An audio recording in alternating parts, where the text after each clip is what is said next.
Maswerteng hapon po mga ka-STL. Narito na po ang resulta ng STL Pangasinan para sa araw na to, second draw. April 23, 2025, araw ng Miyerkules.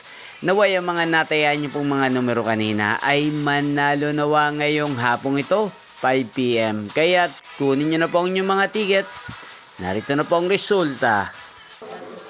Ang mga numerong nanalo sa STL Pangasinan ngayong hapong ito, April 23, 2025, 5 PM. Second draw result, 5 at 34 in exact order. Sa lahat po ng tumaya kanina sa STL Pangasinan para second draw ng 5 at 34. Congrats po sa inyo, panalo po kayo. Again, 5 at 34.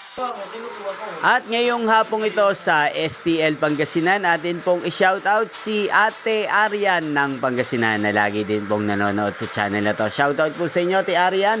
Sana po ay manalo din ang mga numerong tinatayaan nyo sa STL Pangasinan. Gayun din, shoutout po natin si Ate Jocelyn ng Pangasinan na lagi din pong nakatutok sa channel na to. Shoutout po sa inyo. Sana po ay swertihin din ang mga numerong inahalagaan nyo sa STL Pangasinan. At sa lahat po ng mga taga-Pangasinan dyan, shoutout po sa inyo. Inyo pong napanood ang resulta ng STL Pangasinan. Magkita-kita pong muli tayo mamayang 8:45 PM. Thank you for watching.